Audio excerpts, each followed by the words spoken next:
Hey everyone, I'm working to hit 1,000 subscribers and I need your help to get there. If you enjoy this content, please hit that subscribe button right now.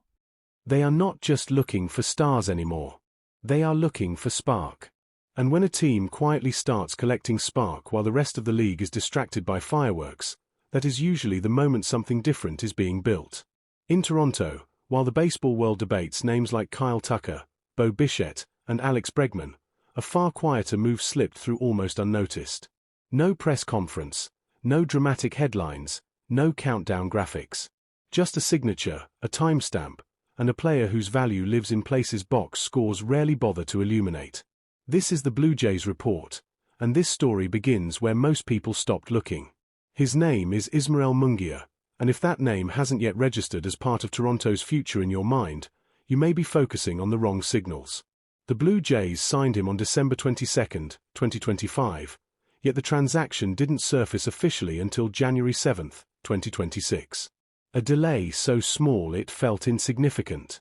But in baseball, those tiny gaps often hide the loudest intentions. Front offices rarely shout their most strategic moves. They whisper them and wait to see who notices. Toronto is coming off a season that changed its internal identity. Pushing the reigning World Series champions all the way to a decisive Game 7 was not a fluke or a lucky bounce. It was the moment the organization stopped behaving like a patient project and started acting like a team that believes the window is open right now. When that switch flips, every roster spot becomes a tool. Every depth piece becomes leverage. And every understated signing becomes a potential hinge point for much larger decisions. The winter reflected that shift. Dylan Cease arrives and stabilizes the rotation with authority. Tyler Rogers and Cody Ponce add flexibility and protection against attrition. Kazuma Okamoto changes the texture of the lineup, not just with his bat but with positional adaptability. At the same time, the pipeline continues to produce intriguing names, players who may never dominate headlines but quietly raise the team's floor. Jorge Burgos, Giovanni Planchart, and now, tucked into that same conversation, Ismael Munguia. While trade rumors swirl externally, with reports linking names like Edward Cabrera to Chicago and insiders mapping out packages before deals are even done, most eyes are turned outward. Very few are looking inward at Toronto's roster construction. But that is precisely where this story gains its shape. Munguia is not the type of player who demands attention. He does not arrive with a sculpted physique or power numbers that cause spreadsheets to light up.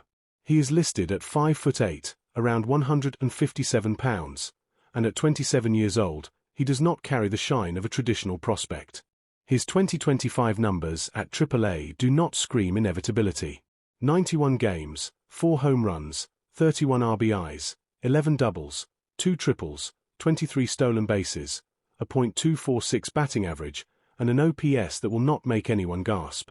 But baseball has never been honest when judged purely by isolated statistics. The sport hides its truth in patterns, tendencies, and behaviors that only matter when the pressure tightens. Munguia spent the season with the Scranton Wilkes-Barre Rail Riders, and one number from that campaign changes everything. 25 strikeouts in more than 90 games. Dead last on the team. In an era obsessed with launch angle and acceptable strikeout rates, that stands out like a quiet rebellion. He also ranked near the bottom in walks, which might sound alarming until you understand the profile. This is a hitter who does not wait for permission. He puts the ball in play. Constantly. Relentlessly. He forces defenders to make decisions, forces pitchers to work, forces chaos into otherwise comfortable innings. Add to that his speed, finishing third on the team in stolen bases, and suddenly the picture sharpens. Solid defense across the outfield, particularly in center. Intelligent reads. Clean routes. Energy that never dims. This is not a player designed for highlight reels. This is a player designed for uncomfortable games, the kind where runs must be manufactured and momentum shifts on details. The comparison that first caught attention came well before this signing. Back in March of 2024, Grant Brisbee highlighted Munguia after a spring training stretch where he hit .600 with a staggering OPS north of 1.600. But the comparison was not about numbers. It was about presence. Brisbee invoked Juan Soto, not in body or contract, but in spirit. The way he plays. The way he carries himself. Controlled chaos. The difference, as Brisby joked, is alignment. Where Soto can feel like chaotic neutral, Munguia comes across as chaotic good. That description resonates with anyone who has spent time in a clubhouse. This is the player who irritates opponents without trying. Who celebrates singles like they matter, because to him they do. Who runs the bases like every step is borrowed time. Who fails publicly and immediately tries again. Energy like that is contagious, and teams chasing October baseball understand its value far better than ranking systems do. Kevin Cunningham echoed that sentiment in earlier reports, pointing not to raw production but to intangibles. Exuberance. Competitiveness. An aggressive, contact-oriented swing. The ability to lift the players around him simply by how he plays the game. None of that guarantees stardom, but all of it screams usefulness for a team trying to win right now. And that is where the roster math begins to tighten. Once Okamoto enters the picture, space becomes a premium. The 40-man roster presses inward. Playing time becomes a negotiation. Ben Nicholson-Smith has already floated names that could be squeezed. Nathan Lukes. Anthony Santander. Addison Barger shifting into the outfield. Dalton Varsho's defensive importance remains non-negotiable. Every adjustment changes the hierarchy, and suddenly Munguia is no longer just depth. He is flexibility. This is where quiet bets become powerful. Munguia could be the kind of piece that allows Toronto to pursue a bigger trade without hollowing out the roster.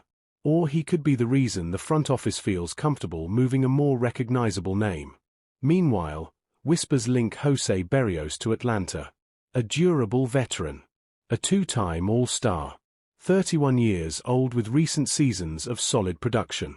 With a rotation anchored by Cease, Gaursman, Bieber, Yobro, and Ponce, Toronto can afford to listen.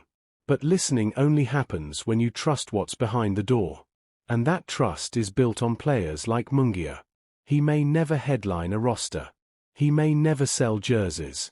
But he might be the reason Toronto can take a risk, rebalance payroll, or survive injuries without collapsing.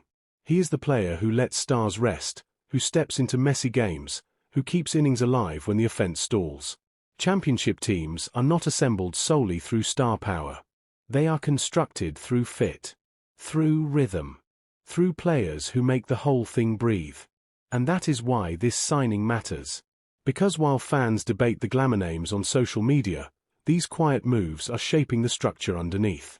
If you're enjoying this deeper look into how Toronto is really building, take a moment to like the video, share it with fellow Blue Jays fans, and subscribe to the Blue Jays Report. These are the stories that only make sense when you watch them early. One day, maybe in a tight game against a division rival, Munguia will step in, slap a ball into play, steal a base, score a run, and save another with his glove. And most people will not remember how he arrived. They will just know that he belongs. The Blue Jays' future will not be decided solely by marquee acquisitions. It will be decided by how many of these quiet bets pay off when the margins are thin. So here is the real question, and it is an honest one. Would you rather build a roster full of beautiful names, or a roster capable of winning ugly games in October? Let me know in the comments. Would you keep Munguia as depth, or use a player like this to unlock a bigger move right now? Because that choice reveals exactly what Toronto believes it is ready to become.